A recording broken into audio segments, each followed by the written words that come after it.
Isang makahulugang araw sa inyong lahat, mga kapuso at kapanalig sa bawat paglalakbay ng buhay.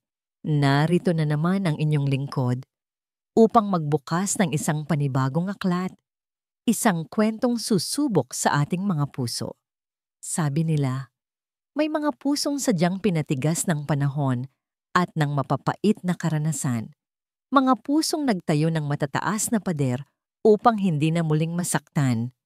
Ngunit paano kung ang lunas sa pinakamatinding kirot ay hindi matatagpuan sa yaman o kapangyarihan, kundi sa isang mumunting kabutihan na nagmula sa isang pusong walang bahid ng anumang kasamaan? Halina't pakinggan natin ang kwento ni Luningning at Amena sa tahanan ng sinag. Ang marahas na pag-vibrate ng mumurahing cellphone sa kanyang bulsa ang pumunit sa katahimikan ng malawak na pasilyo. Saglit na natigilan si Luningning. Ang basahang hawak ay huminto sa pagkuskos sa kumikinang na sahig na gawa sa marmol. Bawat sulok ng mansyon ng mga Delmar, ang tinatawag nilang La Sombra, ay kailangang maging perpekto. Iyon ang utos, iyon ang batas. Nanginig ang kanyang kamay nang dukutin ang telepono. Sa screen, kumikislap ang pangalan na nagpatigil sa pag-ikot ng kanyang mundo. Sinag's Daycare. Nanlamig ang kanyang sikmura. Bawat pagtibok ng kanyang puso ay isang malakas na martilyo sa kanyang dibdib. Isang beses lang tumatawag ang daycare sa oras ng trabaho kapag may nangyaring masama. Hello? Pabulong niyang sagot. Ang mga mata ay mabilis na lumibot sa paligid, tinitiyak na walang nakakarinig. Ang boses sa kabilang linya ay puno ng pag-aalala. Mrs. Sandoval, inaatake na naman po ng hika si Sinag. Mataas po ang lagnat niya. Kailangan niyo na po siyang sunduin. Bawat salita ay isang karayom na tumusok sa kanyang puso na naman. Ang salitang iyon ay paulit-ulit na umalingaw-ngaw sa kanyang isipan. Ang kahinaan ng baga ng kanyang anak, ang kahinaan din niya. Sige po, papunta na ako, sabi niya. Kahit alam niyang imposible. Paano? Paano siya aalis sa gitna ng kanyang trabaho? Ang mahigpit na mukha ni Doña Matilda at ang mas malalamig pang mga mata ng amo niyang si Mr. Amihan Delmar ay biglang lumitaw sa kanyang isipan. Ang pag-absent ng walang paalam ay katumbas ng pagkawala ng trabaho. At ang pagkawala ng trabaho ay nangangahulugang hindi na niya mapapagamot si Sinag. Isang desperadong ideya ang nabuo sa kanyang isipan, isang ideyang mapanganib, isang ideyang labag sa pinakamalaking patakaran ng La Sombra. Bawal ang bata. Ngunit sa sandaling iyon, hindi na siya si Luningning, ang masunuring katulong. Siya si Inay, ang ina ni Sinag, at gagawin niya ang lahat para sa kanyang anak. Dali-dali niyang sinundo si Sinag. Ang maliit na katawan nito'y mainit at mahina sa kanyang mga braso. Pabalik sa mansyon, bawat hakbang niya ay puno ng kabog at takot. Ipinuslit niya ang kanyang anak sa maliit at masikip na silid ng mga katulong sa likod bahay. Anak, bulong niya habang inihiga ito sa kanyang makitid na kama. Hinaplos niya ang basang buhok ng bata. Dito ka lang ha? Huwag kang lalabas. Huwag kang gagawa ng kahit anong ingay. Maglalaro lang tayo ng taguan, okay? Si Inay ang taya, at ikaw ang magtatago dito. Tumango si Sinag, ang mga matay nanlalambot dahil sa lagnat. Okay po, Inay. I will be quiet. Hinalikan niya ito sa noo, isang halik na may kasamang panalangin, at dahan-dahang isinara ang pinto. Bumalik siya sa trabaho, ang kanyang puso'y nasa loob ng maliit na silid na yon. Ang bawat tunog sa mansyon, ang pagbukas ng pinto, ang yabag ng mga paa, ay nagpapakaba sa kanya. Ngunit habang lumilipas ang mga oras, unti-unti siyang kumalma. Marahil, malulusutan niya ito para sa araw na ito lang. Habang abala siya sa paglilinis ng isang malaking salamin sa dulo ng pasilyo, hindi niya namalayan ang dahan-dahang pagbukas ng pinto sa kanyang likuran. Si Sinag, na nagising at nabagot sa loob ng kwarto, ay dahan-dahang lumabas, ang kanyang maliliit na paa ay walang ingay na tumapak sa malamig na sahig. Namamangha siyang naglakad sa malawak na pasilyo, ang kanyang mga mata ay bilog na bilog habang tinitingnan ang mga naglalakihang painting sa dingding. Ngunit isang larawan ang kumuha ng kanyang atensyon. Isang malaking portrait ng isang napakagandang babae na may malungkot na ngiti. Ang babaeng yon ay may hawak na isang puting rosas. Lumapit si Sinag. Ang kanyang maliit na daliri ay iniangat na para bang hahawakan ang mukha sa larawan. "Anong ginagawa mo?" Ang boses na yon ay hindi pa sigaw, ngunit ang lamig nito ay mas matalas pa sa kahit anong sigaw. Isang boses na tila kayang magpayelo ng dugo.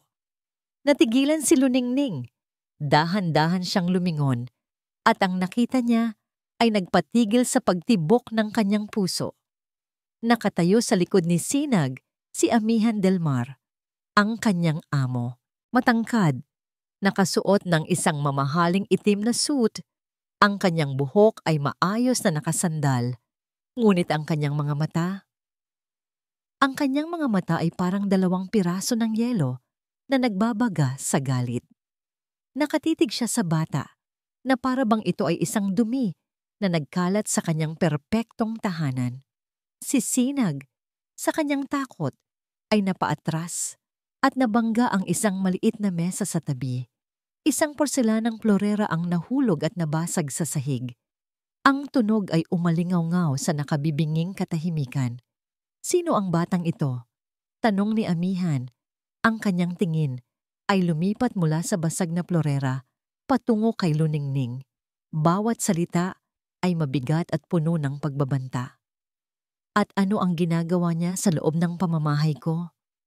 Nanginginig na lumapit si Luningning at mabilis na niyakap si Sinag na para bang kaya nitong protektahan ng bata mula sa nagyayelong tingin ng lalaki. "Papasensya na po, sir," nauutal niyang sabi. "Anak ko po siya. Nagkasakit po kasi siya. Wala po akong mapag-iwanan." "Wala akong pakialam sa mga personal mong problema," putol ni Amihan sa kanya. Ang kanyang boses ay walang bahid ng anumang emosyon. "Alam mo ang patakaran dito, Sandoval. Walang mga tagalabas, lalo na walang bata." "Oo po, sir.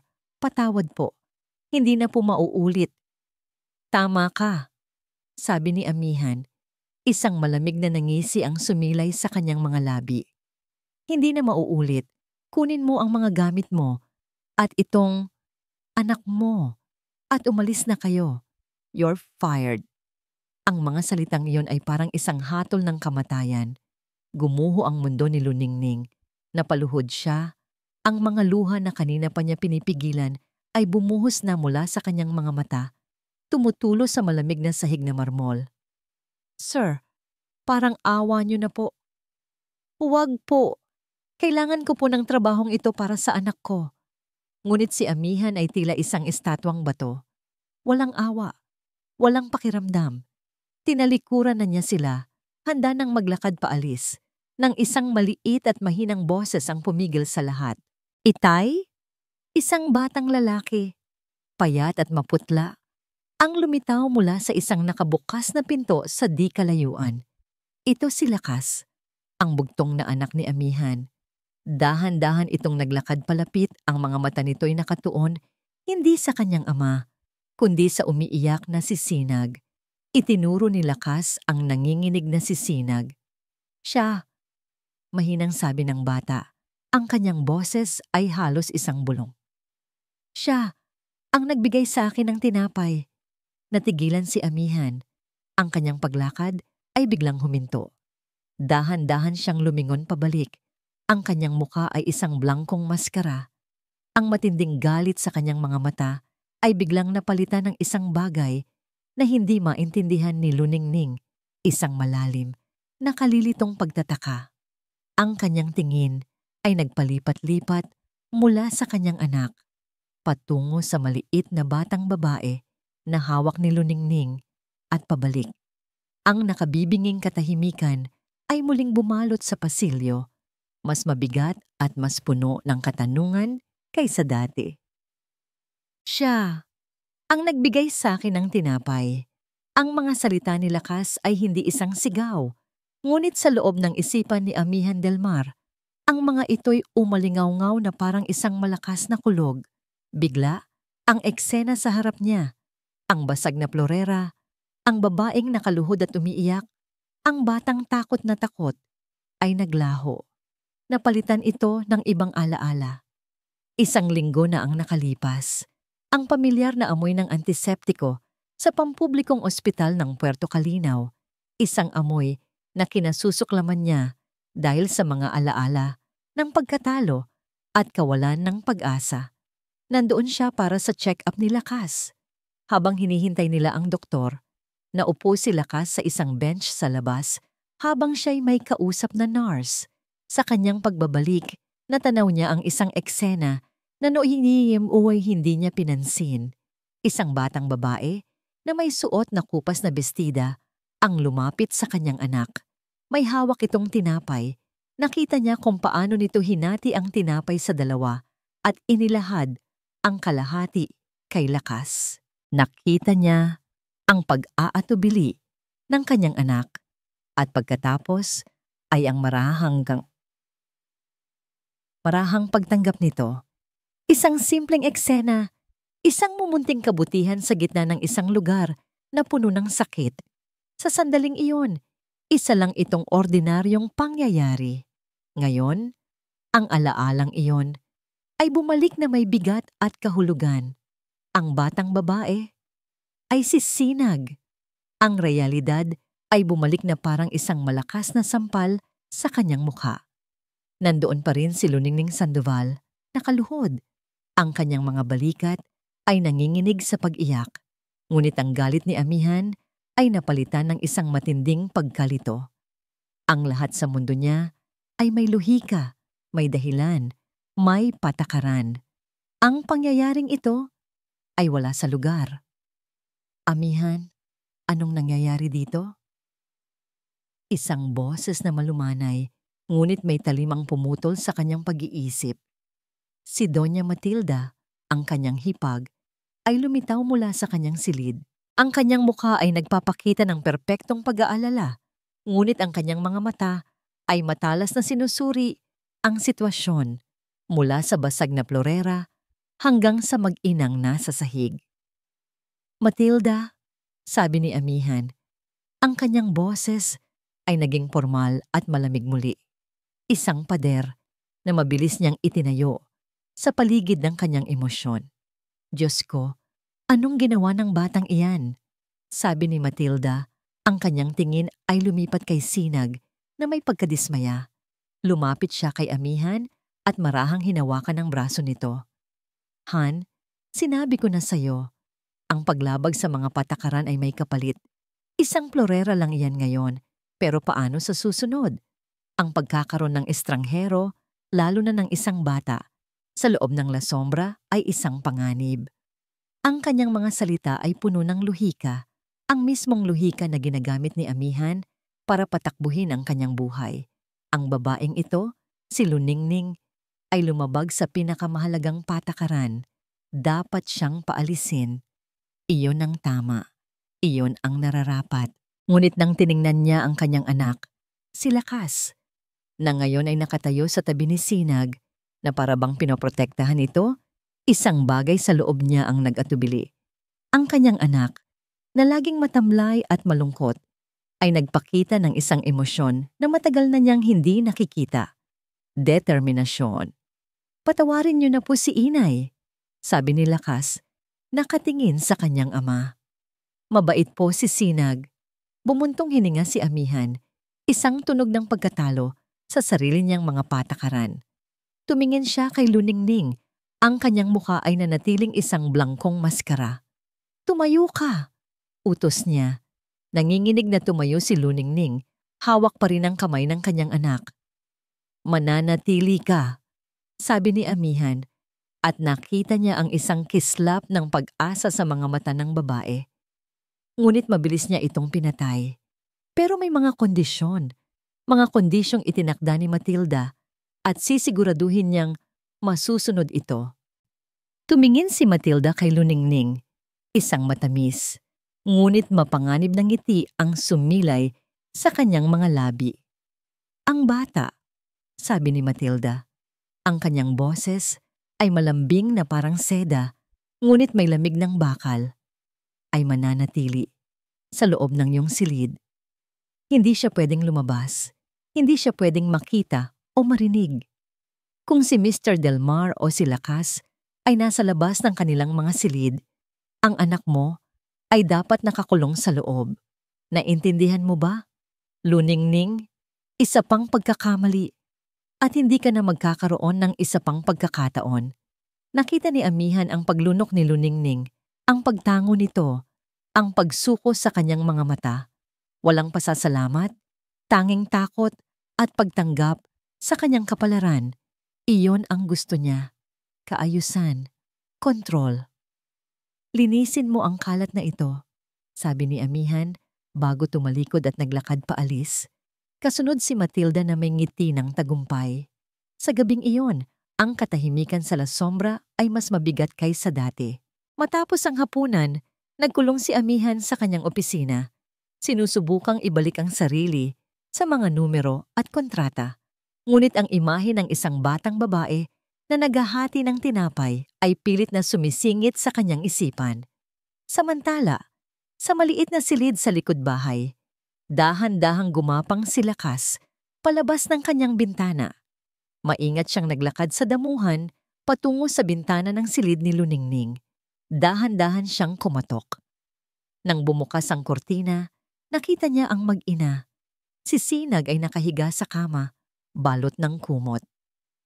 "Salamat sa tinapay," bulong ni Lakas sa siwang ng bintana. Ngumiti si Sinag, isang matamis na ngiti. "Wala yon," sabi niya. "Gusto mo kantahan kita? Iyon ang ginagawa ni Inay kapag may sakit ako." Bago pa man makasagot si Lakas, nagsimula ng humimig si Sinag. Isang himig na simple, malambing at pamilyar. Sa kabilang dako ng mansyon, lumabas si Amihan sa kanyang opisina. Naglalakad siya sa pasilyo patungo sa silid ni Lakas upang tingnan kung natutulog na ito. Ang kanyang isipan ay abala pa rin, gulong-gulo. At noon niya narinig, isang himig, isang awit, tahan na, munting tala. Sa dilim, huwag mangamba. Ang bukas ay darating. Pag-ibig ko'y kapiling. Natigilan si Amihan sa gitna ng pasilyo. Ang bawat hibla ng kalamnan sa kanyang katawan ay nanigas. Ang hangin ay tila nawala sa kanyang mga baga. Ang kantang iyon, ang mga salitang iyon, iyon ang awit na kinakanta ni Alana, ang kanyang yumaong asawa. Isang awit na siya mismo ang lumikha para kay Lakas. Isang awit na walang sino mang ibang nakakaalam. Isang awit na namatay kasama niya. Ngunit ngayon, naririnig niya ito. Malinaw na malinaw, ang boses ay nagmumula sa direksyon ng silid ng mga katulong. Ang puso ni Amihan, na matagal nang natutulog na parang isang bato, ay biglang tumibok ng napakabilis na para bang gusto nitong kumawala sa kanyang dibdib. Isang imposible, nakakagimbal na milagro ang nangyayari sa loob ng mga pader ng kanyang tahanan. Lumipas ang mga araw sa La Sombra na may kakaibang bigat at katahimikan. Para kay Luningning, ang bawat umaga ay isang pagtapak sa manipis na yelo. Ang takot na anumang oras ay maaari itong mabasag at lalamunin siya ng buo ay laging nariyan. Ngunit may nagbago. Isang pagbabagong banayad, halos hindi kapansin-pansin, ngunit sapat na para bigyan siya ng mumunting sinag ng pag-asa. Hindi na siya tinitingnan ni Amihan Delmar na parang isang dumi na kailangang walisin. Ang galit sa mga mata nito ay napalitan ng isang malalim at nakalilitong pag-uusisa. Minsan, nahuhuli niya itong nakatitig sa kanila ni Sinag mula sa malayo, mula sa bintana ng opisina nito o sa dulo ng pasilyo. Hindi ito nagsasalita. Nakatingin lang ito na para bang sinusubukan niyang lutasin ang isang palaisipan na hindi niya maintindihan. Isang hapon, habang si Sinag ay tahimik na naglalaro ng kanyang mga manikang gawa Sa basahan sa isang sulok ng hardin, isang pribilehiyong ipinagkaloob sa kanila basta't hindi sila lumalayo sa silid, lumabas si Amihan. Dahan-dahan itong lumapit, hindi kay Luningning, kundi sa bata. Nanigas si Luningning sa kanyang kinatatayuan, handang sunggaban si Sinag anumang oras. Ngunit hindi ito galit. Lumuhod ang milyonaryo sa harap ng kanyang anak, pinantay ang kanyang sarili sa maliit na bata. Bata. Simula ni Amihan, ang kanyang boses ay alanganin at hindi sanay sa pakikipag-usap sa isang musmos. Yung kanta, saan mo yun natutunan? Tumingala si Sinag, ang kanyang mga mata ay bilog at puno ng inosente. Alin po, Kuya Pogi? Isang saglit na pagkagulat ang gumuhit sa mukha ni Amihan sa tawag sa kanya, ngunit mabilis itong nawala. Yung kinakanta mo kay Lakas. Ah, yun po ba? Ngumiti si Sinag. Natutunan ko po kay Nurse Elena sa ospital. Lagi niya po yun kinakanta sa mga batang may sakit. Ang ganda po, di ba? Tumangulang si Amihan, isang halos hindi makitang paggalaw. Hindi ito nagsalita muli. Tumayo ito, pinagpagan ang mamahaling pantalon at naglakad pabalik sa loob ng mansyon, dala ang isang mas malalim na palaisipan sa kanyang isipan. Ang maliit na pagbabagong ito ay hindi nakaligtas sa matalas na mga mata ni Doña Matilda. Nakita niya ang bawat sulyap, narinig niya ang bawat salitang hindi binibigkas, at sa bawat araw na lumilipas, nararamdaman ni Luningning ang pagbabago rin sa pakikitungo nito. Ang dating pasimpleng utos ay naging mas mapanuri. Ang mga ngiti nito ay nanatiling matamis, ngunit ang mga mata nito ay may lamig na nanunuot hanggang sa buto. Isang umaga, habang nagdadala si Luningning ng isang bandehadong mainit na tsaa, biglang sumulpot si Matilda sa kanyang harapan. Ay naku, tili ni Matilda, na para bang nagulat. Hindi kita napansin. Sadyang, nabangga nito ang braso ni Luningning. Tumalsik ang mainit na tsaa mula sa tasa, patungo mismo sa direksyon kung saan tahimik na naglalaro si Sinag sa sahig. Sa isang kisap mata, hindi na nag-isip si Luningning. Ibinitaw niya ang bandehado. Ang tunog ng porselanang nababasag ay umalingaw-ngaw at ginamit ang kanyang sariling katawan bilang panangga. Sinalo ng kanyang braso ang init ng kumukulong likido. Isang matinding kirot ang gumapang sa kanyang balat, ngunit hindi niya ito ininda. Ang mahalaga ay ligtas si Sinag. Inay! Sigaw ni Sinag, takot na takot. Diyos ko, Luningning, anong katangahan ito? Sabi ni Matilda. Ang kanyang boses ay puno ng pagkukunwaring pag-aalala. Tingnan mo ang ginawa mo. Sayang ang mamahaling tea set at ang kalat. Ngunit ang mga mata ni Luningning ay nakatitig kay Matilda at sa unang pagkakataon, nakita ni Matilda ang isang bagay na hindi niya inaasahan. Hindi takot, kundi isang tahimik na apoy ng galit. Alam ni Luningning, alam niyang sinadya iyon. Upang mailayo siya sa paningin ni Amihan, binigyan siya ni Matilda ng isang bagong gawain kinabukasan. Linisin ang lumang aklatan sa kanlurang bahagi ng mansyon, isang silid na matagal nang nakasara, binalot ng alikabok at ng mga alaala. Pagpasok ni Luningning, isang amoy ng lumang papel at kalungkutan ang sumalubong sa kanya. Ang mga sinag ng araw na tumatagos sa maruming bintana ay nagpapakita ng mga alikabok na sumasayaw sa hangin. Ang lugar ay parang isang puntod, isang libingan ng mga kwentong hindi na nababasa. Habang nagpupunas siya ng mga makakapal na libro at antigong kasangkapan, nararamdaman niya ang bigat ng kalungkutan na nakakapit sa bawat sulok ng silid. Ito ang kaharian ng yumaong si Alana del Mar. Sa likod ng isang mataas na estante ng libro, habang sinusubukan niyang abutin ang isang agiw, isang maliit at nakatagong libro na balot sa katad ang aksidenteng nasagi ng kanyang siko. Nahulog ito sa sahig na may mahinang kalabog. Pinulot niya ito. Hindi ito isang ordinaryong libro. Isa itong journal. Walang pamagat, walang pangalan. Dala ng isang hindi maipaliwanag na pag-uusisa, marahan niyang binuklat ang takip.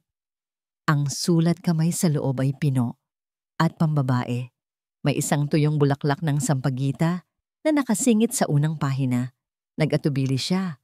Ito ay isang paglabag sa pribadong buhay ng iba. Ngunit ang kalungkutan sa silid ay tila humihimok sa kanya, bumubulong na kailangan niyang maintindihan. Nanginginig ang kanyang mga kamay habang binabasa ang mga unang salitang nakasulat sa itaas ng pahina. Isang petsa mula 5 taon na ang nakalipas at sa ilalim nito, isang pangungusap na tumagos sa kanyang puso na parang isang punyal. Para sa aking lakas, kung sakaling hindi na ako magising. Nanikip ang dibdib ni Luningning. Bilang isang ina, naintindihan niya ang lalim ng bawat salitang iyon. Ang pagmamahal, ang takot, ang pamamaalam. Ang mga luha ay nagsimulang mamuo sa kanyang mga mata para sa isang babaeng hindi niya kailanman nakilala. Anong ginagawa mo dyan? Ang boses ay malamig, matigas, puno ng awtoridad. Biglang bumukas ang pinto ng aklatan. Si Luningning ay napatalon sa gulat. Ang journal ay muntik ng malaglag mula sa kanyang mga kamay. Nakatayo sa may pintuan si Amihan del Mar, ang kanyang muka ay natatabunan ng anino, ngunit sapat ang liwanag upang makita ni Luningning ang nagbabagang galit sa kanyang mga mata. Nakita niya ang hawak ni Luningning. Nakita niya ang sagradong bagay na pinangahasang buksan ng isang estranghero. Ang mumunting pag-asang naramdaman ni Luningning sa mga nakaraang araw ay biglang naglaho na parang isang kandilang hinipan ng isang malakas at nagyayeyelong hangin. Ang galit na sumiklab sa dibdib ni Amihan ay kasing lamig at kasing bilis ng isang avalanche. Sa isang mahabang hakbang, tinawid niya ang pagitan nilang dalawa at walang salitang hinablot ang journal mula sa mga kamay ni Luningning. Ang panginginig ng babae ay ramdam niya sa saglit na pagdikit ng kanilang mga balat. Nakatitig siya sa kanya, ang kanyang mga mata ay nagbabaga. Ang bawat hibla ng kanyang pagkatao ay sumisigaw na itaboy ang babaeng ito. Ang babaeng lumapastangan sa pinakasagradong alaala ng kanyang buhay. Ang mga salita ay nasa dulo na ng kanyang dila. Lumayas ka. Simple, pinal. Ngunit hindi lumabas ang mga salita. Isang imahe ang biglang sumingit sa kanyang isipan. Ang imahe ni Lakas, nakatayo sa tabi ni Sinag, ipinagtatanggol ito. Ang himig ng isang kantang imposible niyang marinig muli. Ang paghahati ng tinapay sa ospital. Ang mga maliliit at hindi maipaliwanag na piraso ng liwanag na dinala ng mag-inang ito sa madilim na sulok ng La Sombra. Ang galit niya ay naroon pa rin, ngunit sa ilalim nito, mayroong isang nakalilitong pag-aalinlangan. Lumabas ka. Utos niya sa wakas. Ang kanyang boses ay garalgal at puno ng pinipigilang emosyon. Hindi niya sinabing lumayas ka. Sinabi niya lang na lumabas ka. Isang utos para alisin ito sa kanyang paningin bago pa man siya makagawa ng isang bagay na pagsisisihan niya. Mabilis na tumalima si Luningning, halos madapa sa kanyang pagmamadali. Hindi ito lumingon. Narinig na lang ni Amihan ang mahinang pagsara ng pinto na nag-iwan sa kanya sa isang nakabibinging katahimikan kasama ang mga multo ng nakaraan. Naiwan siyang mag-isa sa aklatan, hawak ang journal. Ang katad na pabalat ay pamilyar sa kanyang mga palad. Marahan niyang hinaplos ito na para bang hinahaplos niya ang kamay ni Alana. Ang bawat sulok ng silid na ito ay puno ng alaala niya. Dito sila nagbasa ng magkasama. Dito nila binuo ang mga pangarap para sa kanilang pamilya. Dito rin siya namatay ng paunti-unti, habang ang sakit ay unti-unting lumalamon sa kanyang katawan. Naupo siya sa paboritong upuan ni Alana, isang silyang may mataas na sandalan na nakaharap sa bintana. Binuklat niya ang journal sa isang pahinang may marka. Ang sulat kamay ni Alana ay nandoon pa rin, buhay na buhay, sumasayaw sa mga pahina. Mahal kong Amihan, kung binabasa mo ito, Marahil ay wala na ako. Huwag kang magalit sa mundo. Huwag mong isara ang iyong puso. Si Lakas, kailangan kanya. Kailangan niya ng isang ama, hindi ng isang anino. Hayaan mong ang pagmamahal natin ang maging lakas mo, hindi ang iyong kadena. Ang kirot, iyon na naman ang kirot. Isang pamilyar na kaibigan na bumibisita sa kanya sa mga gabing tahimik. Ipinikit niya ang kanyang mga mata, ang pighati ay bumara sa kanyang lalamunan. Nabigo siya, nabigo niya si Alana. Isinara niya ang kanyang puso, naging anino siya sa buhay ng sarili niyang anak. Ang katahimikan ng kanyang pagsisisi ay biglang binasag ng isang tunog mula sa labas. Isang tunog na matagal nang nawala sa mga hardin ng La Sombra. Tawanan, malinaw, masaya, walang bahid ng kalungkutan. Kumunot ang noo ni Amihan. Dahan-dahan siyang tumayo at lumapit sa bintana, handang sigawan kung sino man ang gumagawa ng ingay. Ngunit natigilan siya sa kanyang nakita. Sa ilalim ng puno ng mangga, naroon si Lakas. Ang kanyang anak, na laging maputla at matamlay, ay tumatawa. Tumatawa ito ng malakas habang tumatakbo. Sa tabi nito ay si Sinag na may hawak na isang bagay na gawa sa mga dahon at patpat. At sa likod nila, nakaupo sa damuhan ay si Luningning. Itinuturo niya sa mga bata kung paano paliparin ang ginawa nilang saranggola.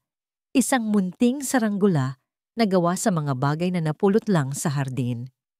Ang sikat ng hapon ay tumatama sa kanilang mga mukha. Lumilikha ng isang larawan na puno ng init at buhay. Isang larawang kabaligtaran ng malamig at madilim na aklatan kung nasaan siya. Nakita niya ang nangiti sa mukha ni Lakas. Isang ngiting totoo. Isang ngiting matagal na niyang hindi nakikita. Isang ngiting katulad ng kay Alana. Sa sandaling iyon, ang mga pader na itinayo ni Amihan sa paligid ng kanyang puso ay nagsimulang magkaroon ng lamat. Ang babaeng iyon, ang babaeng lumabag sa kanyang mga patakaran, ang babaeng pumasok sa kanyang sagradong espasyo, ay ang siya ring nagbalik ng ngiti sa mga labi ng kanyang anak. Ang katulong ay nagpapabaya sa kanyang tungkulin. Ang boses ni Matilda ay biglang sumulpot sa kanyang likuran. Malambing ngunit may nakatagong lason. Lumapit ito at tumayo sa tabi niya, nakatingin din sa bintana. Dapat ay naglilinis siya, hindi naglalaro. Tumingin si Amihan sa eksena sa labas, sa kanyang anak na masayang-masaya. Pagkatapos ay tumingin siya kay Matilda. Sa unang pagkakataon, hindi siya sumang-ayon. Sa unang pagkakataon, itinulak niya pabalik ang malamig na lohika na matagal nang naghahari sa kanyang buhay. "Hayaan mo sila, Matilda," sabi ni Amihan. Ang kanyang boses ay mahinahon, ngunit may bigat ng isang pinal na desisyon. Ngayon ko lang ulit nakitang masaya si Lakas. Ang nangiti sa mga labi ni Matilda ay hindi nagbago. Ngunit isang malamig na kislap ang dumaan sa kanyang mga mata. Isang kislap na hindi nakita ni Amihan dahil ang kanyang buong atensyon ay naibalik na sa bintana, sa isang ina at dalawang bata na lumilikha ng isang sandali ng purong kaligayahan sa gitna ng kanyang kalungkutan. Ngunit nakita ito ng anino sa silid at habang si Amihan ay nakatalikod, bumulong si Matilda sa kanyang sarili. Isang pangakong puno ng panganib na tanging siya lang ang nakarinig. Hindi ito pwedeng magtagal. Pagkatapos ng insidente sa aklatan, inasahan ni Luningning ang pagdating ng bagyo. Inihanda niya ang kanyang sarili para sa malamig na utos na mag-empake at umalis. Ngunit ang bagyo ay hindi dumating. Sa halip, isang kakaibang katahimikan ang namayani. Isang katahimikang mas nakakabingi kaysa sa anumang sigaw. Ngunit ang katahimikang iyon ay unti-unting napuno ng mga bagong tunog. Ang dating matigas na boses ni Amihan del Mar ay nagkaroon ng bahagyang pag-aalangan. Ang dating nagyayalong tingin nito ay napalitan ng mga sulyap na puno ng hindi maipaliwanag na emosyon. Para kay Luningning, Ang bawat araw ay naging isang maingat na sayaw sa pagitan ng pag-iingat at isang bagong tuklas na pag-asa. Isang hapon, habang tinutulungan niya si Sinag sa pagguhit sa maliit na mesa sa kanilang silid, isang katok sa pinto ang nagpatigil sa kanila. Isang katok na formal at hindi pamilyar. Nang buksan niya ito, natigilan siya. Nakatayo roon si Amihan, bihis opisina pa rin. May hawak na isang puting paper bag mula sa isang kilalang botika. Ang pagkailang ay malinaw na nakaguhit sa kanyang muka. "Sandoval," sabi niya. Ang kanyang boses ay mas mahina kaysa sa karaniwan. Itinaas niya ang paper bag. "Para sa anak mo." Kumunot ang noo ni Luningning. "Ano po ito, sir?" "Gamot," simpleng sagot niya. Isang bagong klase ng inhaler at isang portable nebulizer. Sinabi ng doktor ko na mas epektibo ito para sa hika. Napatingin si Luningning sa paper bag pagkatapos ay sa mukha ni Amihan. Ang halaga ng mga gamit na yon ay katumbas marahil ng isang buwan niyang sahod. Ang kanyang orgulyo, ang kanyang pagpapahalaga sa sarili ay agad na umiral. "Naku, sir, maraming salamat po, pero hindi ko po matatanggap yan," mabilis niyang sabi. "May gamot pa po si Sinag at babayaran ko na lang po." "Huwag mo nang isipin ang bayad," putol ni Amihan. Isang bakas ng iritasyon ang maririnig sa kanyang boses. Isang iritasyon na nagmumula sa sarili niyang pagkailang. "Isipin mo na lang na para ito sa kalaro ni Lakas. He needs her healthy." Ang dahilan ay manipis, ngunit sapat na yon para tanggapin ni Luningning nang hindi nasasaktan ang kanyang dignidad. Dahan-dahan niyang inabot ang paper bag.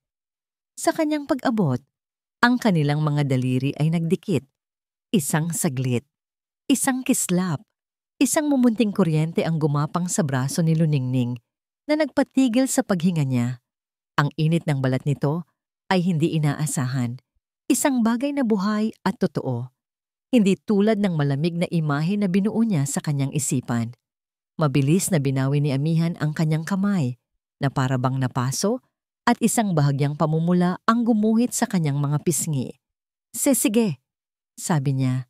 Biglang tumalikod at nagmamadaling naglakad paalis. Naiwan si Luningning na nakatayo roon. Ang kanyang puso ay malakas na kumakabog sa kanyang dibdib. Hindi dahil sa takot, kundi dahil sa isang emosyon na matagal na niyang kinalimutan. Kilig. Ngunit sa La Sombra, ang bawat sinag ng araw ay may kasunod na anino. At ang anino ay may pangalan, Doña Matilda. Kinabukasan, habang naglilinis si Luningning sa kusina, pumasok si Matilda na may matamis na ngiti. "Luningning, iha," sabi nito. Ang boses ay parang pulot. "Napakagaling ng trabaho mo kahapon. Nga pala, pakisabi naman kay Amihan na ang meeting niya bukas na dapat ay 10:00 ng umaga ay na-move sa 3:00 ng hapon. Isang importanteng kliyente mula sa Cebu. Baka makalimutan ko. Alam mo na. Sa dami ng iniisip." "Sige po, Ma'am Matilda. Makakarating po." Magalang na sagot ni Luningning. Itinatak niya yon sa kanyang isipan. Inulit-ulit pa para hindi makalimutan. At gaya ng ipinangako, sinabi niya ito kay Amihan bago ito umakyat sa kanyang silid ng gabing iyon. Kinabukasan, bandang 11:00 ng umaga, isang malakas na sigaw ang umalingaw-ngaw mula sa opisina ni Amihan. "Sandoval!" Nanginginig na pumasok si Luningning sa opisina. Si Amihan ay nakatayo. Ang kanyang mga kamay ay nakakuyom sa ibabaw ng kanyang mesa. Ang kanyang mukha ay puno ng galit na matagal na niyang hindi nakikita. "Bakit hindi mo sinabi sa akin na ang 10 a.m. meeting ko ay hindi na-reschedule?" Bulyaw niya. "Nagmukha akong tanga sa harap ng isa sa pinakamalaki kong kliyente. Halos 1 oras silang naghintay sa video call." Natulala si Luningning. Pero sir, sinabi ko po sa inyo kagabi. Ang sabi po ni Ma'am Matilda, na-move po sa 3:00. "Si Matilda?" tanong ni Amihan. Ang kanyang mga mata ay nanlilisik. Kausap ko lang siya kanina. Ang sabi niya, malinaw na sinabi niya sa'yo na 10:00 pa rin. Bakit ka magsisinungaling sa akin, Sandoval? Anong mapapala mo rito? Hindi po ako nagsisinungaling, sir. Giit ni Luningning. Ang kanyang boses ay nanginginig ngunit may determinasyon. Naramdaman niya ang patibong. Malinaw na malinaw. Iyon po ang sinabi niya sa akin. Hinding-hindi ko po iyon makakalimutan. Nagtitigan sila. Ang hangin sa pagitan nila ay puno ng tensyon. Si Amihan, na nahati sa pagitan ng matagal na niyang tiwala sa kahusayan ni Matilda at ng bagong tuklas na respeto para sa integridad ni Luningning. Maging mas maingat ka sa susunod, sabi niya sa wakas, isang malinaw na babala. Hindi ko pinapalampas ang ganitong mga pagkakamali. Lumabas si Luningning ng silid. Ang kanyang puso ay puno ng sakit at galit. Galit hindi kay Amihan, kundi sa taong nasa likod ng lahat ng ito. Nang gabing iyon, habang tinutulungan ni Amihan si Lakas sa kanyang takdang aralin sa sala, biglang nagsalita ang bata.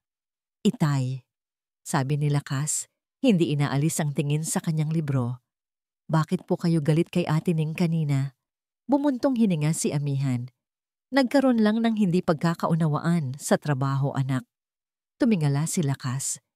Narinig ko po si Tita Matilda kahapon.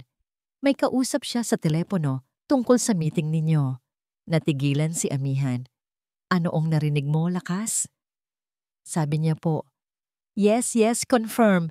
10 a.m. sharp. Don't be late. Pagkatapos po, tumawa siya. Ang simpleng salaysay ng isang bata. Walang mali siya.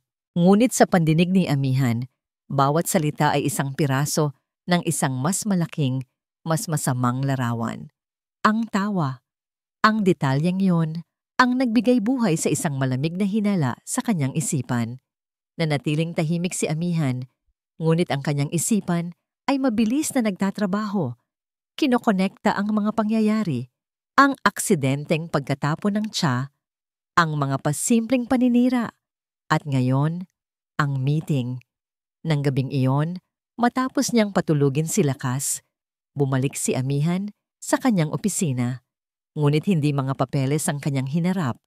Kinuha niya ang kanyang cellphone at nagdial ng isang numero mula sa kanyang pribadong contact list. Hello, Marco? Sabi niya nang may sumagot sa kabilang linya. Amihan Del Mar here. Kailangan kita sa La Sombra bukas ng umaga. Gusto kong tingnan mo ang buong CCTV system, isang full diagnostic. At Marco, kailangan kong malaman kung may paraan para ma-recover ang mga recording mula sa mga nakaraang linggo. May saglit na katahimikan. At isa pa, dagdag ni Amihan, ang kanyang boses ay kasing lamig ng bakal. Total discretion is required. Walang sino man ang dapat makaalam nito, lalo na si Matilda. Baka, kinabukasan, isang kakaibang enerhiya ang bumalot sa La Sombra. Si Amihan ay kumikilos na may panlabas na kalmado, ngunit sa loob, ang kanyang isipan ay isang bagyo ng hinala. Ang bawat ngiti ni Matilda, bawat mabait na salita, ay tila may anino ng kasinungalingan. Naghihintay siya. Naghihintay siya ng kumpirmasyon mula kay Marco, ang technician. Ngunit si Matilda, na tila isang mangangaso na nakakaramdam ng panganib, ay nagpasya na siya, ang unang aatake. Hapon na. Si Luningning ay abala sa paglilinis ng sala, habang si Sinag at Lakas ay tahimik na naglalaro ng board game sa sahig. Si Amihan naman ay nasa kanyang opisina, hinihintay ang tawag. Biglang pumasok si Matilda sa sala. Ang kanyang muka ay balot ng perpektong pagkabalisa. Amihan, Lakas, hali kayo sandali. May ipapakita ako sa inyo sa hardin. Isang pambihirang ibon. Ang pananabik sa boses nito ay nakakahawa. Si Lakas, na mahilig sa kalikasan, ay agad na napatayo. Sumunod si Amihan. Kunot ang noo. Ngunit nag-aalangan na tanggihan ang bihirang sandali ng sigla ng kanyang anak. Sinag, dito ka lang, anak, ha? Huwag kang aalis, bilin ni Luningning sa bata. Habang ang atensyon ng lahat ay nasa labas, mabilis na kumilos si Matilda. Pumasok siya sa silid ni Lakas. Ang kanyang mga mata ay mabilis na hinanap ang target, ang portable nebulizer sa ibabaw ng bedside table. Kinuha niya ito at walang ingay na itinago sa ilalim ng isang tumpok ng mga damit sa loob ng aparador. Pagkatapos, mabilis siyang lumabas. Sa kanyang pagdaan sa sala, sinadya niyang masagi ang isang maliit na pedestal. Isang murang plorera na sadyang inilagay niya doon kanina lang, ang nahulog at nabasag sa sahig. "Nasaan na ang ibon, tita?" tanong ni Lakas pagdating nila sa hardin. "Naku, umalis na yata," malungkot na sabi ni Matilda. "Sayang. Halika, bumalik na tayo sa loob." Sa kanilang pagbabalik, isang eksena ng kalituhan ang sumalubong sa kanila. Si Sinag ay nakatayo malapit sa basag na plorera. Ang kanyang mga mata ay malaki sa takot. Si Luningning ay nagmamadaling kumuha ng walis. "Anong nangyari?" Sigaw ni Matilda. Ang kanyang boses ay puno ng pagkagulat na para bang ngayon lang niya nakita ang lahat. "Sinag, anong ginawa mo?" Wala po." Nanginginig na sabi ng bata. "Hindi po ako." Bago pa man matapos ang lahat, isang tunog ang pumunit sa tensyon. Isang tunog na nagpatigil sa pagtibok ng puso ni Amihan. Ubo. Isang tuyo at pamilyar na ubo. Napalingon si Amihan kay Lakas. Ang kanyang anak ay biglang namutla. Ang mga kamay nito ay nakahawak sa kanyang dibdib, hirap sa paghinga. Ang alikabok mula sa nabasag na plorera o marahil lang bigla ang pagbabago ng emosyon ay nag-trigger ng kanyang hika. "Ang nebulizer!" Sigaw ni Amihan. Ang panik ay agad na gumapang sa kanyang boses. Tumakbo siya patungo sa silid ni Lakas. Sumunod si Luningning. Ang kanyang muka ay puno ng pag-aalala. "Wala dito." Sigaw ni Amihan. Ang kanyang mga kamay ay nagkakalkal sa ibabaw ng mesa.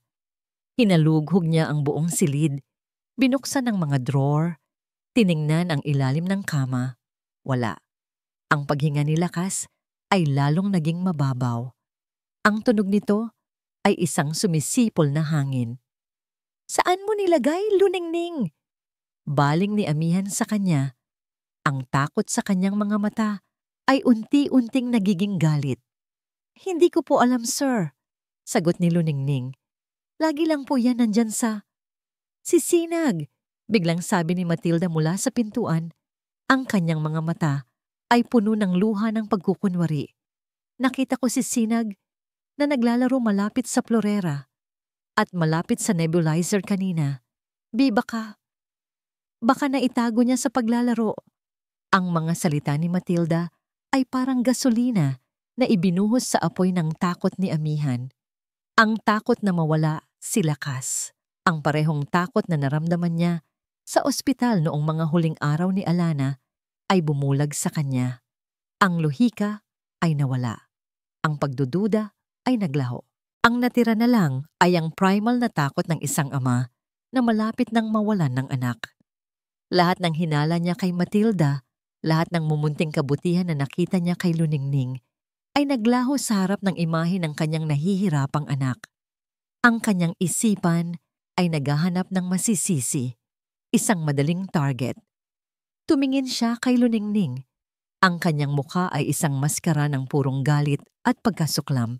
Ang babaeng ito, ang batang ito, sila ang nagdala ng gulo sa kanyang maayos na mundo. "Kasalanan mo ito." Sigaw niya. Ang kanyang boses ay umalingaw-ngaw sa buong mansyon, puno ng sakit at akusasyon. Bawat salita ay isang latigo. "Mula nang dumating kayo, puro gulo na lang ang dala ninyo. Lumayas ka sa pamamahay ko. Lumayas kayo." Natigilan si Luningning. Ang kanyang mukha ay namutla na parang papel. Ang kanyang mga mata ay nanlaki sa sakit at hindi paniniwala. Ang mumunting pag-asa na kanyang inalagaan ay dinurog ng walang awa. Hindi na siya nagprotesta.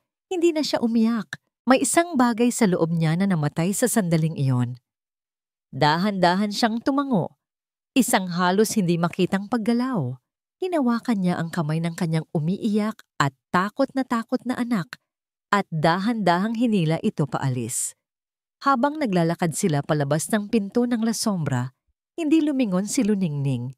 Ngunit naramdaman niya ang mga mata ni Amihan sa kanyang likuran, malamig at walang awa. At sa likod ni Amihan, naramdaman niya ang ngiti ng tagumpay ni Doña Matilda. Dinala ni Amihan si Lakas sa ospital.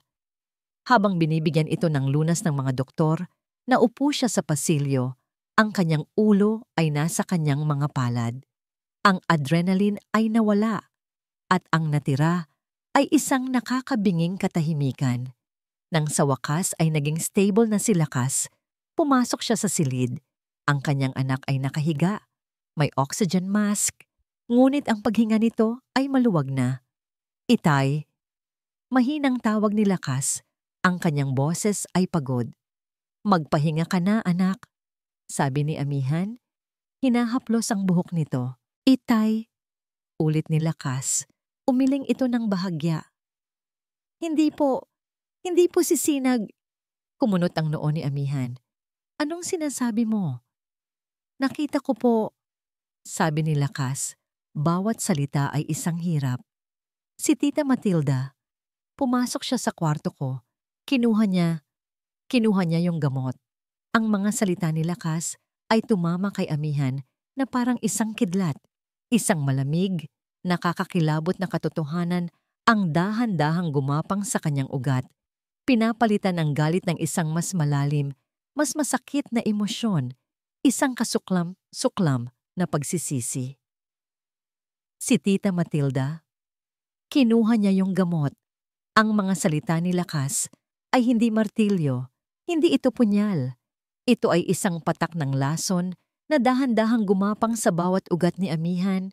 Pinaparalisa ang kanyang galit at pinapalitan ito ng isang nakakakilabot na katotohanan. Ang bawat tibok ng kanyang puso ay isang malakas na dagundong sa kanyang tainga.